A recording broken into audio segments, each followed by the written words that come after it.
And I'm glad we are going this direction around, because I definitely want to talk about it around seeded weed and hermaphroditic tendencies. It's really fascinating, and I think a point of a lot of strong opinions in amongst consumers about seeded weed. But before we do, I'm curious, because this also has come up. You know, maybe Zach, could you give an idea of?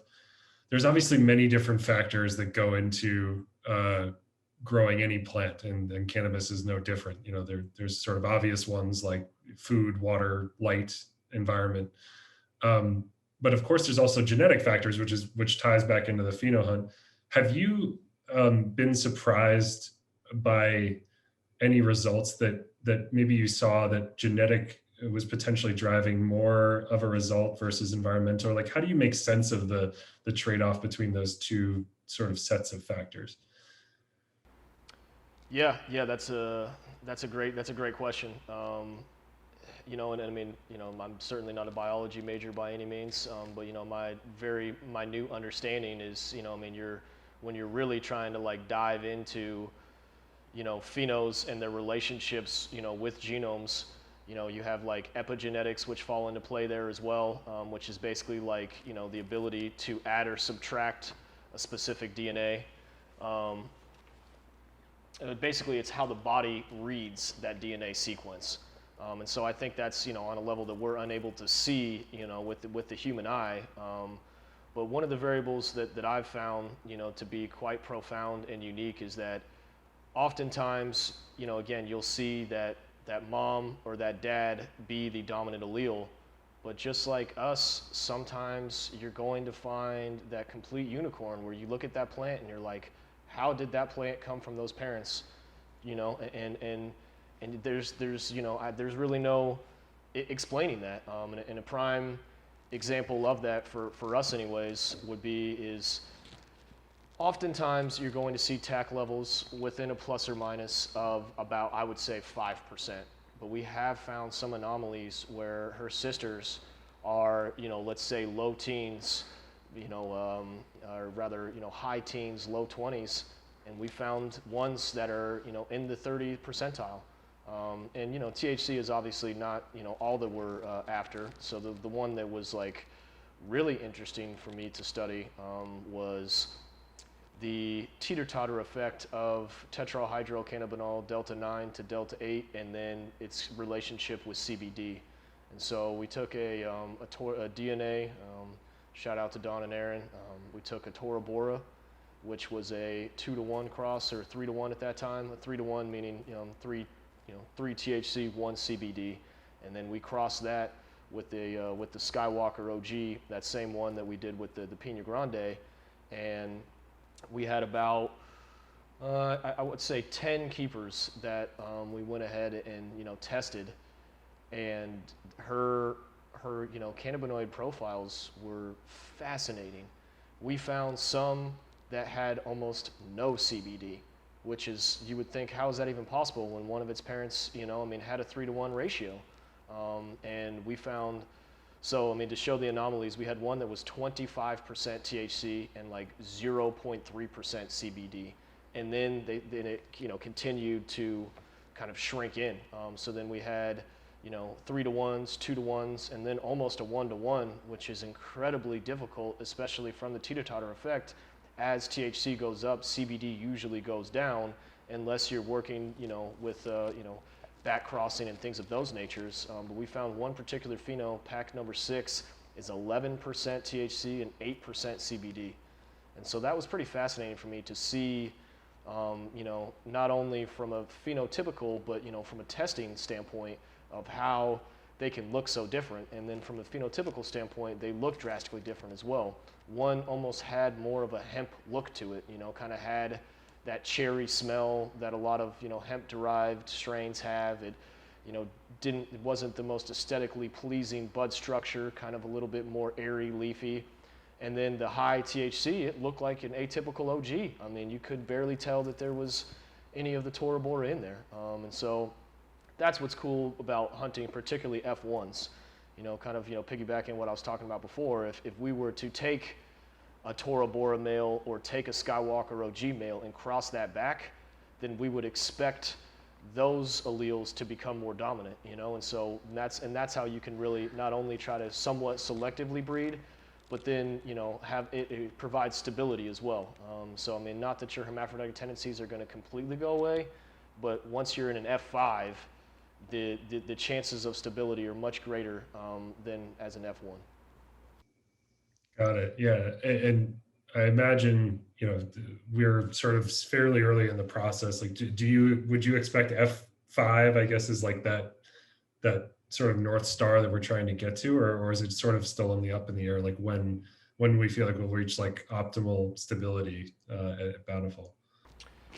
Well, so I think we're talking two different things here. I mean, so you can find stability in an F1 through finding the environmental conditions which are ideal for that plant.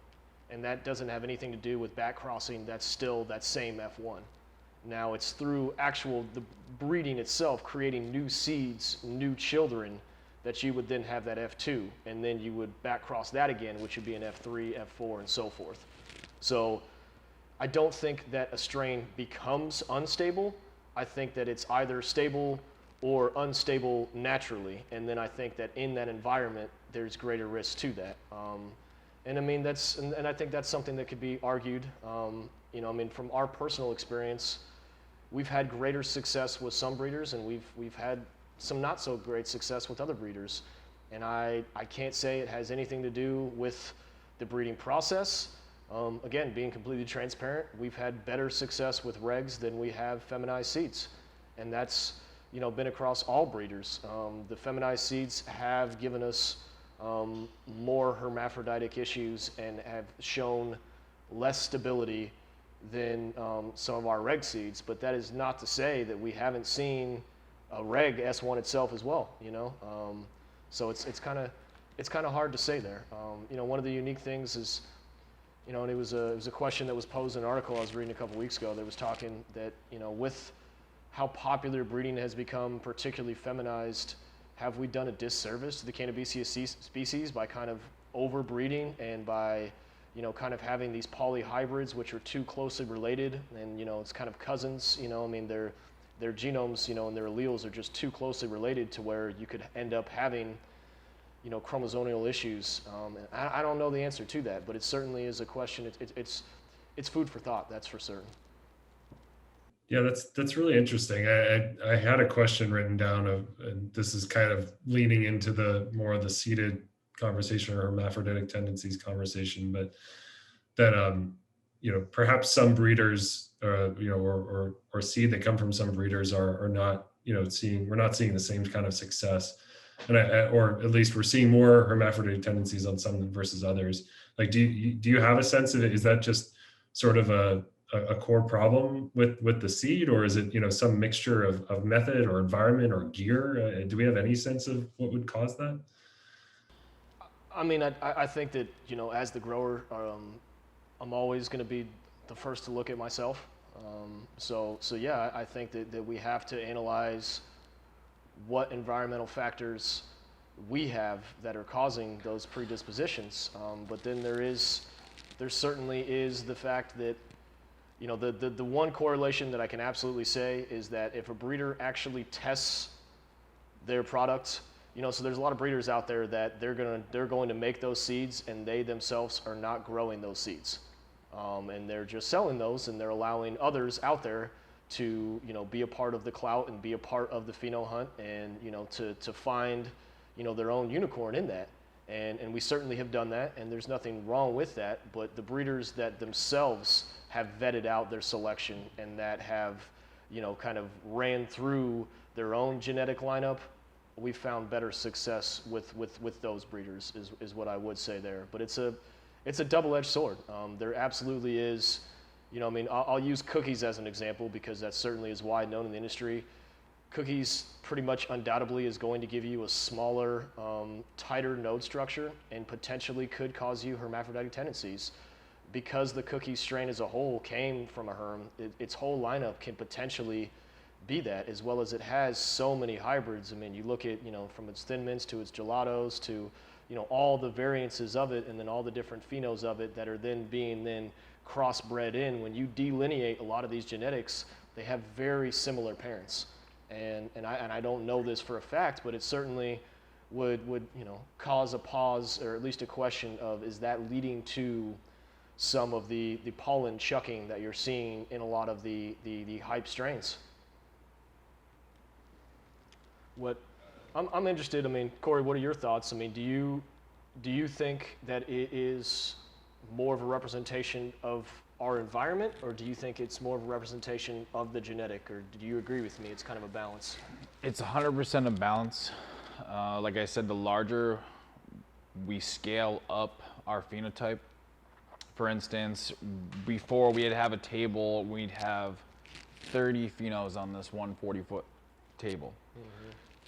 When things go hermaphroditic, it's hard to kind of get a great understanding of the true genetic potential of that plant by just having one or two plants in a single room in a very specific spot of the room.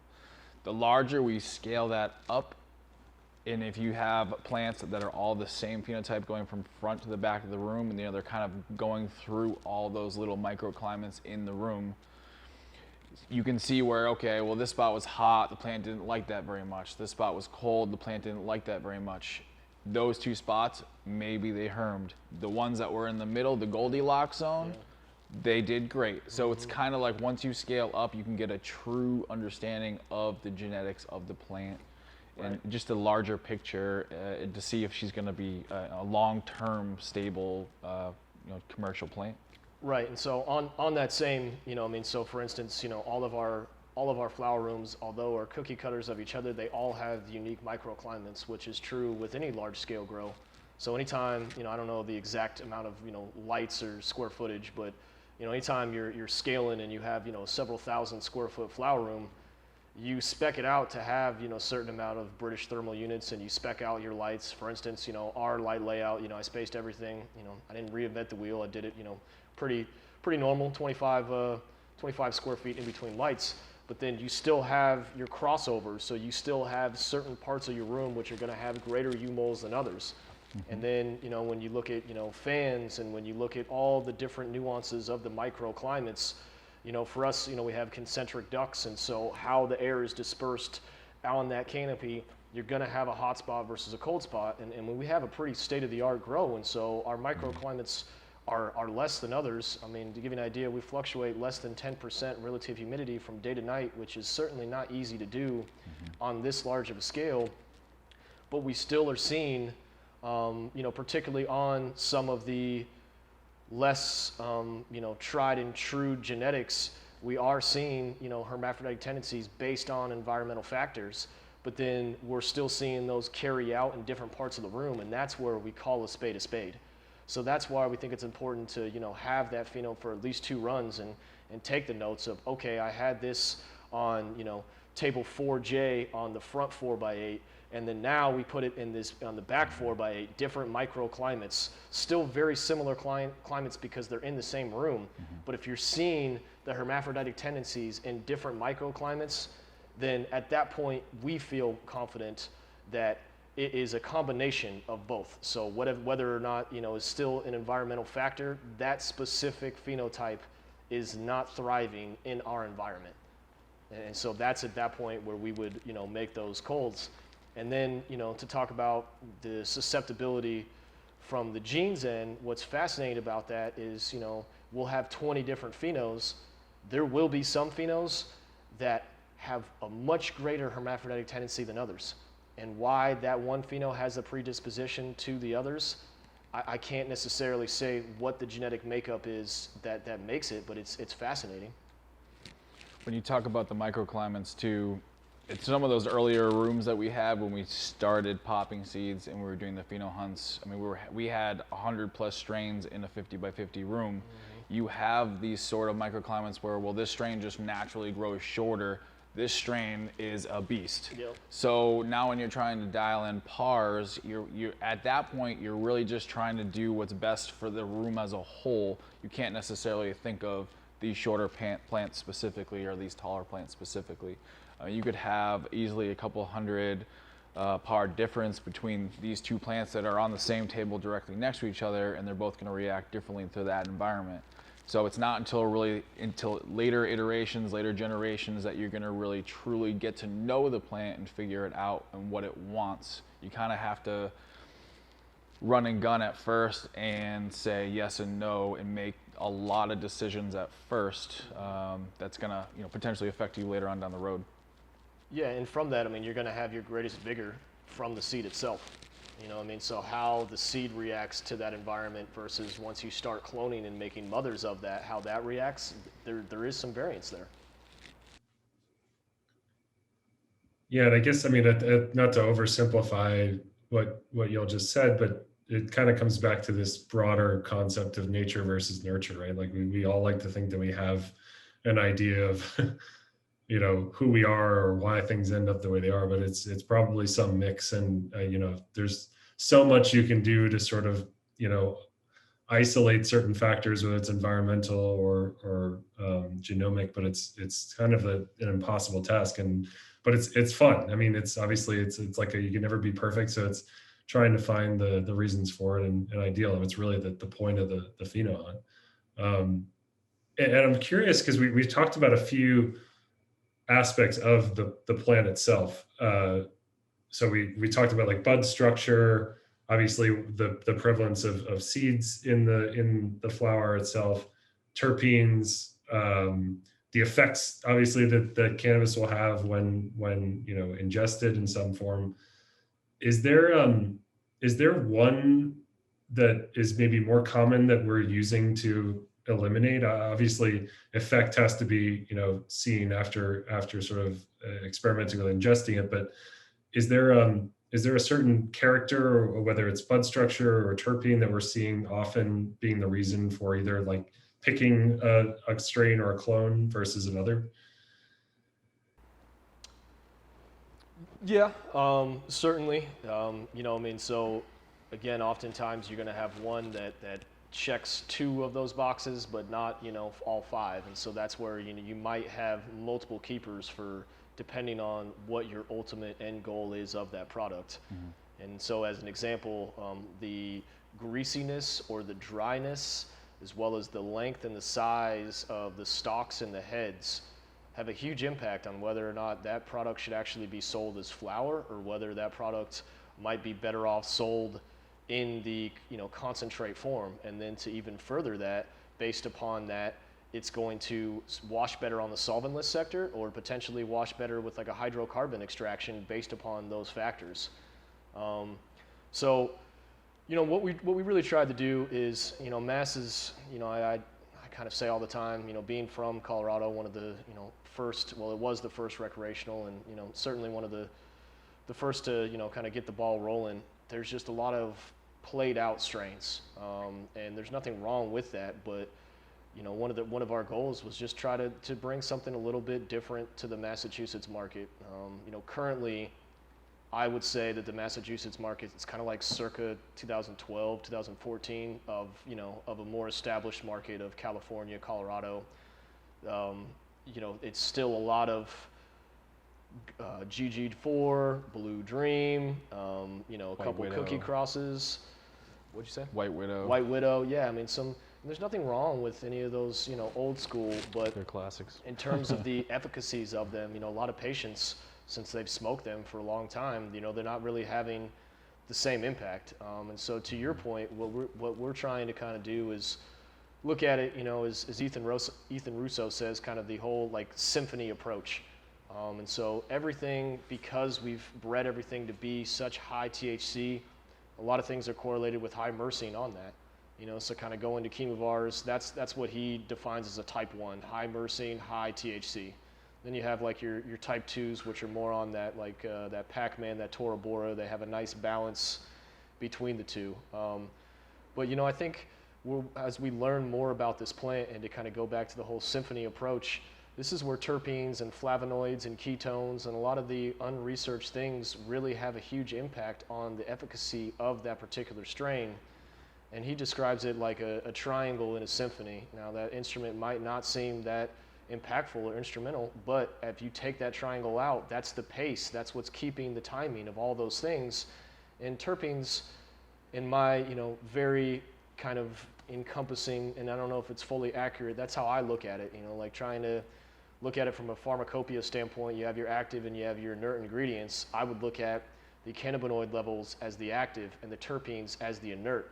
And the inerts are just as important as the actives because they have this, you know, synergistic relationship that take place with one another. You could have a very similar cannabinoid profile but a different terpene profile, and because of that different terpene profile, it's going to have different effects on the patients. And so, you know, with a lot of the strains that's out there, they're pretty much, you know, myrcene, you know, maybe some pinene, you know, maybe some limonene, but as you know, really can kind of go through these hunts and look at these different profiles, you really start to see, you know, some of the humulines, you know, some of the neuraldol, am I saying that right? Neuraldol, yeah, always. You know, I mean, but you know, some of the more, you know, medically effective, you know, probably the biggest one of that I would say would be BCP. You know, beta-carotene has shown a lot of promise on the medical sector. So it's cool to, you know, not only from a cannabinoid level, but from a terpene level, you know, and then hopefully that then correlates to, you know, having effects that check the boxes for all. And that's one of the cool things about cannabis is there's no BAC to this. It's not like you weigh this much and you're this tall, thus it's going to impact you in this way. And that can't necessarily be true with just cannabinoids as well. You have to factor in the terpenes and how that correlates with that individual. Absolutely. Everybody's brain receptors are different. Everybody has different neurotransmitters in their brains working at any given time. I think that a lot of people have experimented with this more than you would realize, though. Like, the term salad comes to mind when people mix different strains of their own stash. They roll them all up in one thing and they use, and it's much more comfortable and euphoric when they're all mixed together. And that's the same thing as what you're doing is you're taking cannabinoids from this strain and you're adding it to this strain, and you're kind of making your own cocktail as you go. And that's what hybrids are in general, is you're taking, you know, one sativa and one indica, and you're trying to mesh and find the perfect blend of terpenes and THC together. Right, right. And then this is kind of a random question, but one that I'm pretty sure I heard and I was very interested in. But so terpenes obviously provide obviously a level of effectiveness in terms of the actual experience of cannabis. They're you know, make weed smell great. Is it true that also terpenes are really there, or really maybe the core reason terpenes are there to provide survival benefits for the plant itself? For sure, it's been speculated that terpenes are a way for bugs and animals to maybe identify where plants are if they're trying to signal to a specific type of insect or bird or something that helps with pollination or transport of the seed of the plant, as well as it's been speculated that they can be protect against sunlight, strong UV rays, as well as just an overall deterrent for animals and stuff to just not eat the plant. Yeah, I mean, going back to your nature versus nurture and just trying to, you know, keep it simple, that's something that we have seen pretty much unanimously across every strain. The more pungent, higher terpene profile plants seem to be less susceptible to various issues. And so, yeah, it does seem to almost create that barrier, that defense mechanism. Just walking through the garden, certain strains make you aware of their presence more than others. I'll walk through some Durban and it literally hits you in the face like a cloud. It is just, oh, there's some Durban around here. And I don't know where it is, but I can smell it.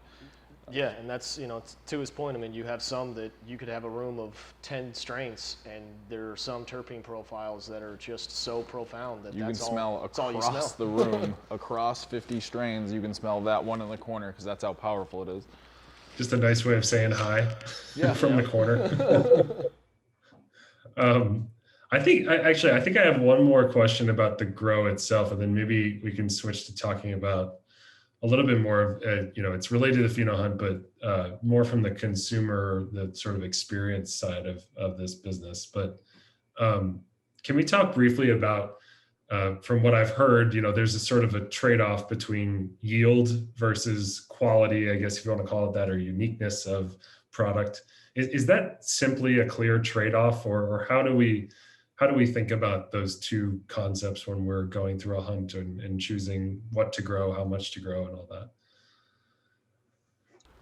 You take that? I think it's a box that we want to check. We definitely want the plant to yield, but it is not the first priority. We typically are looking for terpenes and uniqueness and stability, how it reacts to the environment. You can always finesse yield a little bit. There's definitely a little room for negotiation there. For instance, how many plants we keep in a row on the table, it tends to vary between 3 and 4 across that table based on how well it meshes with itself, how well you can grow it together. So you could have a plant that yields a small amount, but because it grows well in a dense crowd, you can smack 50 of those on a table and you will yield more than a plant that yields a lot by itself but does not grow well with others. So that is a box we like to check, but it's not something specifically that you should be worried about always, for sure. Yeah, to piggyback off of what Corey was saying, I think that there are various reasons that you would pheno hunt. And again, this is not a matter of being right or wrong, but if your ultimate goal is to select for only yield, then you're going to be putting to the side a lot of phenos that are actually higher in many other facets. So you're not ever going to be able to have your cake and eat it too, very, very rarely. So as an example, like when we're going through our first original, cut, we will keep 1 or 2 heavy yielders, but those are very rarely our keepers. Those are more of, okay, let's run this again and let's see if she really does have that much of a difference in her internodal stacking, or if she really does have that much of a difference in her grams per plant. But also, kind of to reiterate what Corey was saying, is the technology has advanced so much, and in the cannabis industry, it continues to advance. As an old school home grower, we always use the metric of how many pounds we yielded per light. And now there's so many other metrics that really are more precise, whether you're looking at how many grams you're yielding per watt, or really the one that's more beneficial here is how many grams you're yielding per square foot. So like really understanding how that particular strain grows. You can have 8 plants in a 4x8, or you could have 24 plants in a 4x8 based upon the vegetative time, and then based upon how that plant grows, whether it's a more vigorous plant, whether it's short and squatty. You can pretty much achieve that same yield. And so by using kind of various metrics and looking at it in that way, we feel like yield is obviously an important factor, but there's so many other factors that we look at first and then can supplement in, and hopefully then be able to get that yield as well. Now, having said that, if you're able to check that box, certainly, we'll take that and be, happy with that. But oftentimes, that's certainly not the case. In fact, it's almost always the polar opposite. Your strain that you love the most yields you the least.